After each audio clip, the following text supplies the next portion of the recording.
Subscribe कीजिए big ideas channel को और बेल आइकन दबाइए लाइफ चेंजिंग वीडियो सबसे पहले देखने के लिए। हेलो फ्रेंड्स, आज हम देखेंगे कि टीम वर्क की इंपॉर्टेंस क्या है और क्यों किसी भी ऑर्गेनाइजेशन में टीम बनकर काम करना जरूरी है।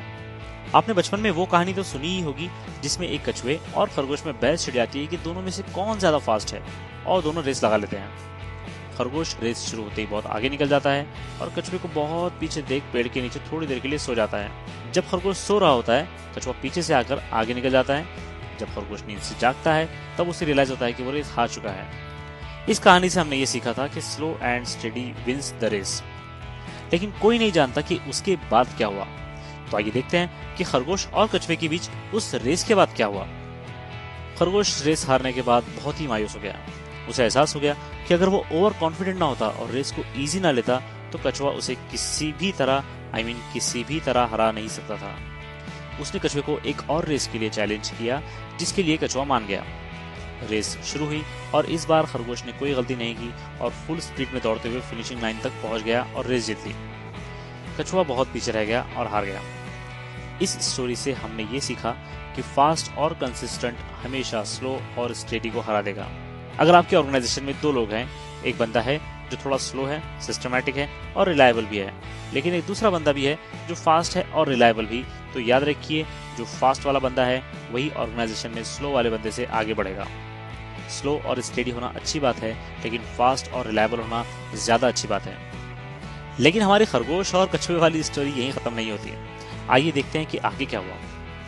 अब क्योंकि कछुआ हार चुका था, उसने भी अपना दिमाग दौड़ाया और उसे भी ये बात समझ में आ गई कि जिस ट्रैक पर रेस लगी थी उस ट्रैक पर अब वो खरगोश को कभी हरा नहीं पाएगा, क्योंकि कितना भी कर लो वो खरगोश से स्लो ही है। उसके दिमाग में एक आइडिया आया और उसने फिर से खरगोश को रेस के लिए चैलेंज किया, लेकिन इस बार उसने ये शर्त रखी कि रेस का रास्ता यानी रेस का रूट वो खुद डिसाइड करेगा। खरगोश मान गया। रेस जीतने के लिए एक छोटे से जंगल से गुजरते हुए एक पहाड़ तक पहुंचना था, जहां आज से पहले खरगोश कभी नहीं गया था। रेस शुरू हो गई। जैसे कि खरगोश ने डिसाइड किया था, वो फुल स्पीड से आगे निकल गया, लेकिन रास्ते में उसे एक बहुत बड़ी नदी मिल गई। खरगोश परेशान हो गया क्योंकि उसे तैरना नहीं आता था और परेशान होकर वहीं बैठ गया। थोड़ी ही देर में कछुआ भी वहां पहुंच गया और नदी में कूद गया और तैरते हुए नदी पार कर ली, पहाड़ की तरफ चल दिया और रेस जीत गया। अब इस कहानी से हमने ये सीखा कि पहले अपनी स्किल्स और एबिलिटीज को जान लें और फिर उसके हिसाब से अपना प्ले फील्ड डिसाइड करें। या दूसरे शब्दों में, जिस काम में आप अच्छे हो वैसे काम ज्यादा से ज्यादा करने की कोशिश करें। फॉर एग्जाम्पल, अगर आप किसी ऑर्गेनाइजेशन में काम करते हो और अगर आप अच्छे स्पीकर हो तो कोशिश करो ऐसे अपॉर्चुनिटीज पैदा करने की जिसमें आपको प्रेजेंटेशन देने का मौका मिले, ताकि मैनेजमेंट के लोग आपको नोटिस कर सकें। अगर आप एनालिसिस करने में अच्छे हो तो अच्छे से रिसर्च कीजिए, अच्छे से रिपोर्ट बनाइए और मैनेजमेंट को भेजिए, इससे भी आप हाईलाइट होंगे।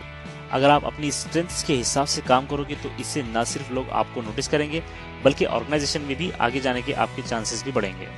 लेकिन हमारे खरगोश और कछुए वाली स्टोरी अब भी खत्म नहीं हुई। एक आखिरी चीज बाकी थी। अब तक खरगोश और कछुआ अच्छे दोस्त बन गए थे और इस बार उन दोनों ने साथ मिलकर ये सोचा और रियलाइज किया कि जो रेस उन्होंने पिछली बार यानी कि जो रेस पहाड़ तक लगाई थी वो रेस और भी अच्छी और मजेदार हो सकती थी। इसलिए उन दोनों ने सेम ट्रैक पर फिर से रेस लगाई, लेकिन इस बार अलग अलग नहीं बल्कि एक टीम बनकर। रेस शुरू हुई। खरगोश ने कछुए को अपनी पीठ पर बिठाया और दौड़ना शुरू किया। वो लोग नदी तक पहुंचे। अब कछुए ने खरगोश को अपनी पीठ पर बिठाया और नदी पार की। नदी पार होने के बाद फिर खरगोश ने कछुए को अपनी पीठ पर बिठाया और फिर से दौड़ना शुरू किया। इस तरह वो दोनों एक साथ फिनिशिंग लाइन तक पहुंच गए। इस बार दोनों को इस जीत में जितना मजा आया, जितना सेटिस्फैक्शन मिला, वो उन्हें पिछली रेसों में नहीं मिला था। इस स्टोरी से हमने ये सीखा कि अगर आप ब्रिलियंट हो और आपके पास स्किल्स भी हैं तो अच्छी बात है, लेकिन जब तक आप एक टीम बनकर दूसरों के साथ काम करने की बजाय सिर्फ उनसे कंपटीशन ही करने में लगे रहोगे, आप हमेशा थोड़ा बहुत तो पीछे रह ही जाओगे। क्योंकि कुछ तो सिचुएशन बनेगी जहां आपको कुछ नहीं जमेगा और कोई और वो काम कर लेगा। इसलिए गाइस, टीम बनकर काम करो, टीम बनकर रहो, क्योंकि जब आप एक टीम में होते हो तब आपको एक दूसरे की स्ट्रेंथ्स और वीकनेस का पता होता है।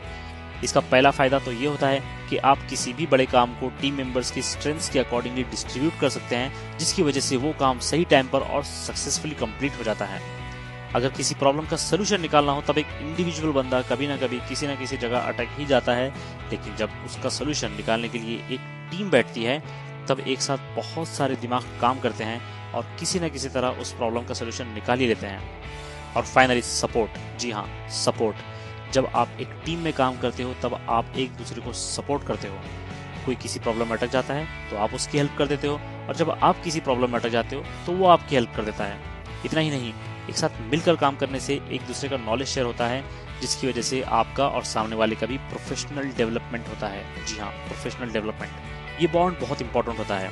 अगर आपके ग्रुप में से या आपकी टीम में से अनफॉर्चुनेटली कोई मेंबर जॉब छोड़ देता है, तब भी ऑर्गेनाइजेशन की प्रोडक्टिविटी और काम काज पर असर नहीं पड़ता। अगर आपको ये वीडियो पसंद आया हो तो लाइक जरूर कीजिए। अगर आप इस चैनल पर नए हैं तो सब्सक्राइब करना ना भूलिए। धन्यवाद।